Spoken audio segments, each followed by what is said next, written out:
Assalamualaikum warahmatullahi wabarakatuh, Ibu. Perkenalkan, nama saya Dr. Natasha. Dengan Ibu siapa? Iya, Ibu. Di sini saya akan melakukan pemeriksaan kehamilan pada Ibu. Apakah Ibu bersedia? Jika Ibu bersedia, sebelumnya saya mau bertanya, apakah Ibu kemari didampingi suami atau keluarga? Ya, jika didampingi suami bisa mendampingi ke sini agar bisa menyaksikan ketika saya memeriksa ya, Bu. Sebelum melakukan pemeriksaan saya akan cuci tangan terlebih dahulu, Ibu. Ibu bisa berbaring di bed, saya akan cuci tangan Ibu. Bismillahirrahmanirrahim. Saya akan melakukan pemeriksaan ya, Ibu. Pertama, di sini saya akan melakukan pemeriksaan yaitu untuk menentukan dari status lokalis pasien atau pertama dari apakah pasien ini sadar atau tidak. Di sini pasien dijumpai sadar. Kemudian setelah itu kita periksa tanda-tanda vitalnya. Yang pertama adalah tekanan darahnya, apakah dia normal atau tidak. Kemudian kita nilai juga respirasi rate-nya dia normal atau tidak. Kemudian kita cek juga nadinya apakah dia normal atau tidak. Dan yang keempat adalah apakah pasien demam atau tidak dengan memeriksa dari suhunya. Kemudian setelah itu kita cek yaitu pertama adalah pemeriksaan fisik dari atas sampai bawah. Yang pertama kita cek terlebih dahulu bagian kepala pasien dan wajah pasien, adakah kelainan atau tidak.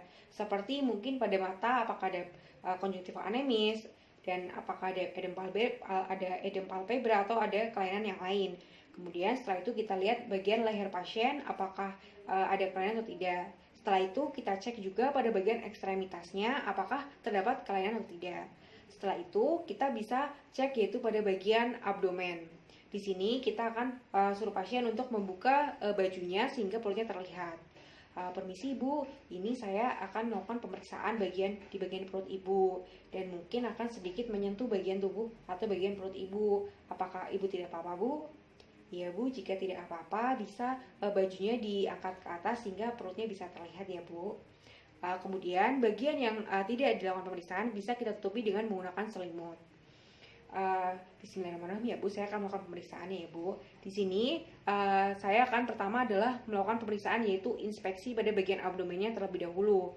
Kita lihat apakah tampak membesar atau tidak bagian perut pasien. Apabila tampak membesar, kita nilai apakah dia membujur atau melintang. Setelah itu kita lihat pada linea albanya apakah terdapat hiperpigmentasi atau tidak. Setelah itu kita lihat apakah ada striae, apakah ada sikatrik atau tidak. Setelah itu kita lakukan pemeriksaan yaitu berupa palpasi. Berhubung pasien ini memasuki dalam trimester 2, kehamilan trimester 2, trimester 2 atau 3, kita bisa melakukan pemeriksaan Leopold. Nah, di sini pemeriksaan Leopold ini saya akan melakukan pemeriksaan Leopold 1 sampai 4. Yang pertama saya akan melakukan pemeriksaan Leopold 1. Pertama pastikan tangan kita hangat terlebih dahulu. Kemudian pada pemeriksaan Leopold 1 tangan pemeriksa ini akan menghadap ke muka Ibu. Di sini pertama kita nilai dulu terlebih dahulu, kita ukur dari tinggi fundus uterinya dengan menggunakan pita pengukur. Di sini kita ukur pertama dari suprasimpisis sejajar dengan linea medialis abdomen sampai ke fundus uteri. Kita nilai berapa sentimeter.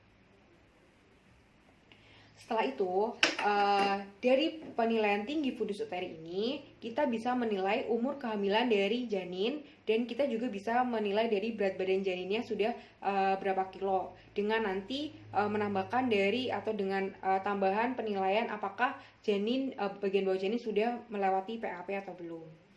Kemudian setelah itu pada Leopold 1 ini juga kita menilai bagian janin yang di bagian fundusnya.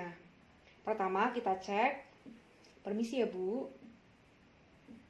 Pertama kita cek di bagian fundus, kita raba apakah teraba suatu tahanan memanjang, yaitu menunjukkan adanya punggung janin, ataukah ada bagian yang kecil-kecil yang menunjukkan ekstremitas dari si janin, ataukah teraba bulat, besar, dan keras yang artinya kepala, dan ataukah teraba bulat, besar, dan lunak yang artinya bokong janin. Normalnya pada kehamilan normal akan teraba bulat, besar, dan lunak. Bu, ini ada saya raba ya Bu, teraba besar, kemudian bulat dan lunak ya Bu. Kemungkinan ini adalah bokong janinnya Bu. Kemudian setelah itu kita lakukan pemeriksaan Leopold II. Pada pemeriksaan Leopold II, tangan pemeriksa masih menghadap ke muka ibu. Di sini kita taruh tangan kita di lateral uterus, di sebelah lateral uterus kanan dan kiri. Kita raba. Di sini normalnya pada Leopold II akan teraba suatu tahanan yang memanjang dan ekstremitas dari si janin. Permisi ya Bu, saya raba ya Bu. Pada bagian kanan perut kanan ini teraba suatu tahanan memanjang Bu. Kemungkinan ini adalah perut si janinnya Bu. Kemudian pada bagian kiri dari perut ibu ini teraba bagian kecil-kecil yang kemungkinan ini adalah bagian tangan dan kaki si janinnya Bu. Kemudian kita lakukan pemeriksaan Leopold III. Pada pemeriksaan Leopold III, di sini masih tangan pemeriksa masih menghadap ke muka ibu. Yang caranya pertama adalah tangan kanan kita bisa memegang bagian bawah dari uterus atau bagian suprasimpisis. Kita pegang dan bagian tangan yang lain kita bisa menahan fundus untuk fiksasi. Kita raba bagian bawahnya. Pada kehamilan normal akan teraba teraba kepala. Ya Bu, ini saya raba ya Bu. Teraba bulat. Ini teraba bulat, kemudian agak keras dan besar Bu. Kemungkinan ini ada kepala janinnya Bu. Kemudian setelah itu kita juga bisa menilai dari apakah sudah masuk PAP atau belum dengan menggerakkan bagian bawah janinnya. Permisi ya Bu. Apabila ketika kita menggerakkan bagian bawah janin, apabila masih dapat digerakkan, berarti tandanya bagian bawah janin belum masuki PAP. Tetapi apabila teraba tahanan atau tidak bisa digerakkan, tandanya bagian bawah janin sudah masuk ke PAP. Untuk memperjelas lagi, kita bisa melakukan pemeriksaan yaitu Leopold IV. Pada pemeriksaan Leopold IV, tangan pemeriksa ini menghadap ke kaki ibu. Di sini kita nilai apakah bagian bawah janin sudah melewati PAP atau belum. Yang pertama, permisi ya Bu.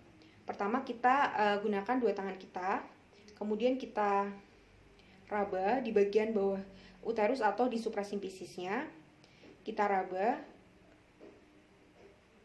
Kemudian kita lihat atau perhatikan sudut yang dibentuk dari kedua tangan kita. Apakah dia membentuk sudut yang divergen atau dia tidak bertemu atau cembung, artinya bagian bawah janin telah melewati PAP. Jadi seperti ini ya. Tapi apabila bagian tangan kita itu saling bertemu atau konvergen, artinya bagian bawah janin itu belum masuki PAP. Dan apabila tangan kita sejajar seperti ini, artinya sebagian dari bagian bawah janin telah melewati PAP. Kemudian setelah kita melakukan pemeriksaan Leopold, di sini saya akan menilai dari kontraksi dari uterus pasien atau kontraksi his dari pasien. Yang pertama, pada penilaian kontraksi his ini kita nilai frekuensi kontraksinya, kemudian durasinya, dan kita nilai juga apakah dia teratur atau tidak. Yang pertama ini untuk penilaian dari kontraksinya dilakukan selama 10 menit. Di sini pertama kita raba terlebih dahulu. Kita letakkan tangan kita di bagian uterus pasien dengan perlahan, kemudian kita nilai dari kontraksinya selama 10 menit. Kita nilai frekuensinya, apakah dia normal atau tidak. Kita nilai apakah normal atau tidak, kemudian apakah kontraksinya dia adekuat, kemudian setelah itu kita nilai juga berapa kali dalam 10 menit itu berapa kali berapa kali uterus ini berkontraksi. Kemudian apabila ada kontraksi kita nilai berapa lama setiap kontraksinya itu berapa lama. Kita raba kontraksinya. Kemudian setelah 10 menit pada fase aktif biasanya pasien akan kontraksi sebanyak 2 kali dan diselingi dengan relaksasi di tengahnya. Selain itu juga biasanya satu kali kontraksi berlangsung selama 40 detik. Kemudian yang ketiga, di sini saya akan melakukan pemeriksaan denyut jantung janin. Pemeriksaan denyut jantung janin ini kita mendengarkan dari denyut jantung janin di bagian punggung janin yang tadi sudah kita tentukan pada pemeriksaan Leopold. Di sini kita menggunakan stetoskop Laennec apabila umur kehamilan sudah memasuki 16 minggu. Tapi apabila umur kehamilan baru memasuki usia 12 minggu, kita bisa menggunakan fetal font, atau 8 minggu kita bisa menggunakan USG. Di sini kita menggunakan stetoskop Laennec. Di sini kita nilai dari denyut jantungnya selama 1 menit. Apakah dia teratur dan berapa kali selama semenit. Untuk pemeriksaan denyut jantung janin ada 2 cara. Kita bisa menilai dari 5 menit pertama, 5 menit kedua, 5 menit pertama, 5 menit ketiga, dan 5 menit kelima. Kemudian ditambah dan dikalikan 4, atau kita bisa nilai secara full dari selama 1 menit. Kemudian kita bisa dengarkan denyut jantung janinnya.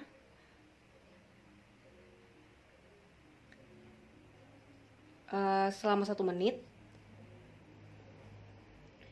Apabila sudah kita dengarkan selama 1 menit, kita bisa nilai apakah dalam 1 menit itu berapa kali jantung itu berdetak. Normalnya adalah 120 kali sampai 160 kali per menit. Apabila denyut jantung janin itu kurang dari 110 kali per menit atau lebih dari 180 kali per menit, berarti termasuk dalam gawat janin. Atau apabila frekuensinya tidak teratur. Frekuensi tidak teratur ini ditunjukkan apabila rentang perbedaan antara perhitungan 5 detik pertama, 5 detik ketiga, dan 5 detik ke 5 itu lebih dari 1. Alhamdulillah Ibu, ini pemeriksaannya telah selesai, bisa ditutup kembali bajunya Ibu. Sebelumnya apakah ada yang bertanyakan Bu? Jika tidak ada yang bertanyakan, saya cukupkan Ibu. Terima kasih. Wassalamualaikum warahmatullahi wabarakatuh.